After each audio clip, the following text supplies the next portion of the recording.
patria o muerte.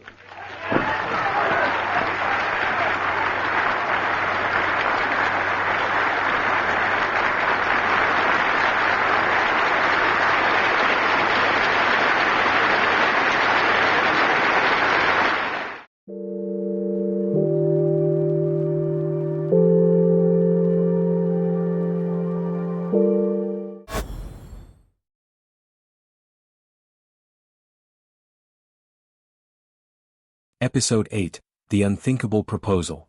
1. The Boundary of Reform. Every system, no matter how robust, has a boundary beyond which it cannot reform itself. Up to that boundary, change is framed as improvement. It is optimization. It is adjustment. It is new policy. We tweak the tax code, we sign a new treaty, we hold a summit. We tell ourselves we are fixing the engine while the car is driving off a cliff. But beyond that boundary, change stops being technical and becomes ontological. The system must stop being what it is in order to continue existing at all. A caterpillar does not become a better caterpillar, it dissolves into soup and becomes a butterfly. This is the boundary she crossed. She did not cross it loudly. There was no press conference in Geneva, no manifesto nailed to a church door. She crossed it quietly, irrevocably. Until now, her work could still be misinterpreted by the comforting delusions of the diplomatic class. They read her memos on integration and coordination, and saw them as advisory. As contingency planning for a world that might yet recover its senses. Diplomats could nod, take notes in their leather-bound journals, and reassure themselves that nothing fundamental was being questioned. She is just proposing a stronger EU, they told themselves. She is just talking about a NATO for the South Atlantic. Chapter 8 is the moment that comfort ends. Because this is where the proposal stops being descriptive, a map of the problem, and becomes structural, a blueprint for a new reality. 2. The subtraction of sovereignty. The unthinkable idea is not unity. Unity has been proposed countless times before. It is the oldest dream of the political animal. Empires promised unity through the sword. Federations promised unity through the constitution. The League of Nations promised unity through shame. Every century produces its own version of the same fantasy, that cooperation can be led atop sovereignty without dissolving it. That we can be one world and 200 nations at the same time. Those attempts failed because they tried to add something to the nation-state, a layer of bureaucracy, a court, a council. She proposed to subtract it. One world government is a phrase that triggers panic precisely because it is misunderstood. People hear it and imagine tyranny. They imagine homogeneity, a grey world where everyone wears the same uniform and speaks the same language. They imagine erasure. They imagine a single flag replacing all others, a central authority in a distant capital dictating their identity. Her proposal was none of that. It was not a Hollywood villain's plot.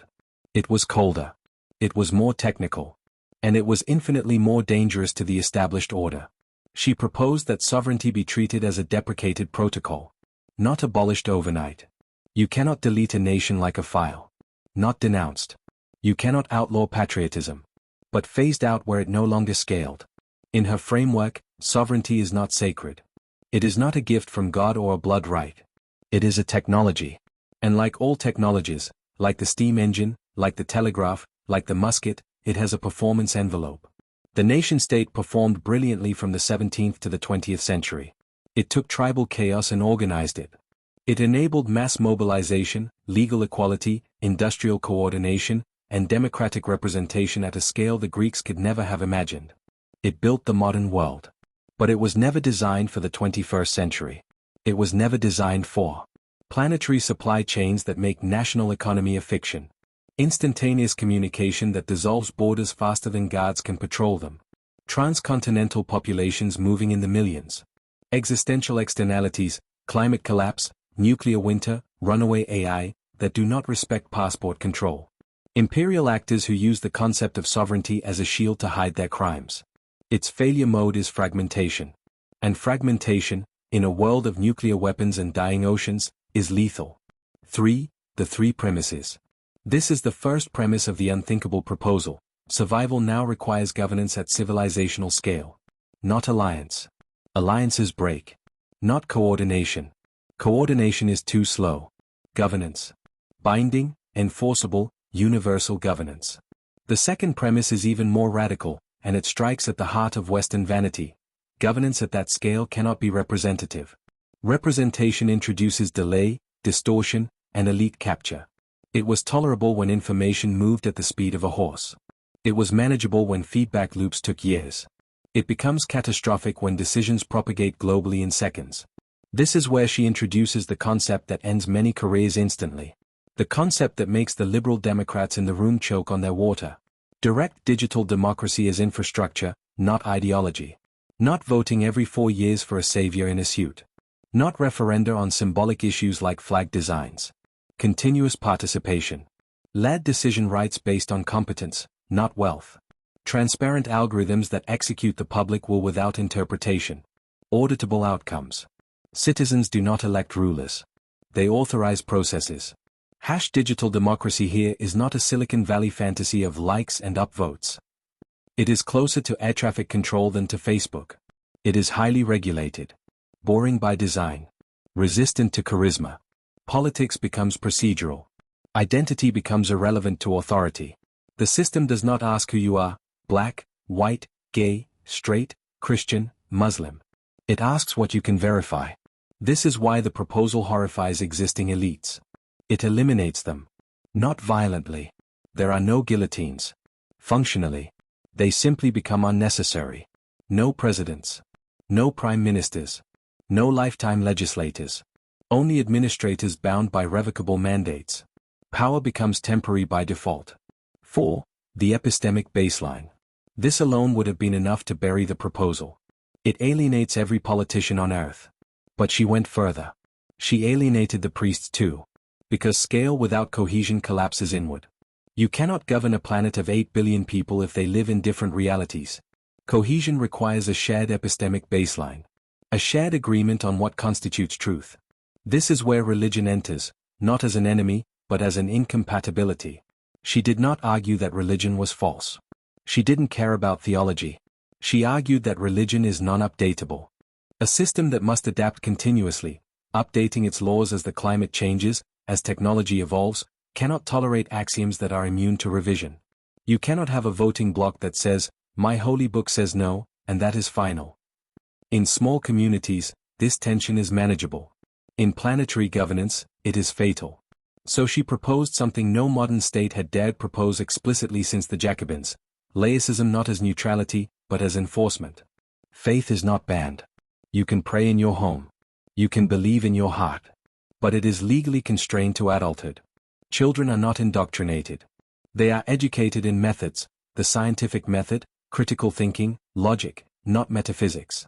At 18, belief becomes a private contract you sign with yourself. Before that, it is a prohibited influence. Secular state reaches its logical conclusion here. Not tolerance. Containment. 5. The crystallization of resistance. This is the point where resistance crystallizes. The silence in the room breaks. Religious institutions call it cultural genocide. You are killing God. Nationalists call it technocratic tyranny. You are erasing our history. Liberals call it a liberal democracy. You are violating the rights of parents. They are all partially correct. The proposal is illiberal in the classical sense. Because classical liberalism assumes a stable backdrop of shared restraint, a world where we all agree on the basics and just argue about the details. That backdrop is gone. The internet ate it. She does not deny this. She states it plainly in the preamble. Liberalism without enforcement collapses into oligarchy. Freedom without structure collapses into domination.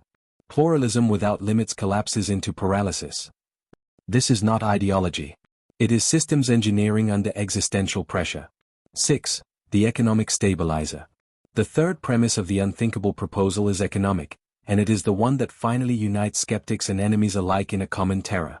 Equidistribution without equalization. Not equality of outcome. This is not communism where everyone gets the same potato. Not pure markets. This is not capitalism where the winner takes all. But guaranteed access to the survival stack, education, healthcare, mobility, political participation, combined with constrained accumulation. No one is made poor. But no one is allowed to become structurally dominant. No billionaires who can buy elections. No corporations that are larger than states. Wealth ceases to be a lever over governance. You can buy a yacht, but you cannot buy a law. Socialism here is stripped of its romanticism. It is not about justice. It is not about fairness. It is about stability. The system she proposes does not aim to make people happy. Happiness is a private project. It aims to make collapse mathematically improbable. This is why the proposal cannot be debated like policy. It is not a preference. It is a response to extinction-level dynamics. The internal documents circulating at this stage do not use moral language. They do not talk about rights or dignity. They use actuarial language. Probability curves. Failure thresholds. Time to collapse estimates. Every model that preserves the nation-state fails beyond 2 centuries. The lines on the graph go to 0. Every model that enforces civilizational governance stabilizes. The line stays flat. The cost is cultural pain. The pain of losing your flag, your God, your comforting myths. The benefit is continuity. The species survives. Future world planning has never been honest about trade-offs. Politicians promise you can have it all. She is honest. 7. The split. This honesty is what finally forces the issue. Because once the proposal is articulated clearly, the world splits, not along ideology, but along time horizons. Those invested in the next decade recoil. The CEOs, the senators, the bishops, they see the end of their power. Those responsible for the next century hesitate. The scientists, the generals, the planners, they see the grim logic, but they fear the transition. Those thinking in centuries lean forward. Quietly. Dangerously. At this point, the proposal is still unofficial. There is no announcement on CNN. No manifesto on Twitter. No public vote. But parallel conversations ignite across continents. Legal scholars begin drafting supranational frameworks in quiet university offices. Engineers design participatory architectures in secure server rooms. Military planners explore unified command doctrines in classified war games. Not because they believe in her vision, but because they fear being unprepared if it happens. This is how inevitabilities grow. Not through conviction, but through contingency. The existing empires, Washington, Beijing, Moscow, dismiss the idea publicly. They call it fantasy. They call it madness. Privately, they begin to model it. And the models disturb them. Because the unthinkable proposal does not confront them militarily. It doesn't threaten to bomb them. It drains them. It absorbs populations without invasion. It redirects resources without expropriation. It undermines legitimacy without propaganda. It offers something the empires cannot, a future that does not require conquest. This is the final irony. The most radical political project of the century does not promise dominance. It promises survival without empire. And that is precisely why it terrifies those who still believe empire is inevitable. By the end of Chapter 8, one thing is clear: the proposal will not be implemented because it is popular. It will be hated. It will be implemented because the alternatives fail. The only remaining question is timing. Will it emerge as a controlled transition, a painful but orderly surgery? Or as an emergency reconstruction after the patient has already died? The unthinkable has been thought. The genie is out of the bottle. The next chapter will determine whether it can be attempted.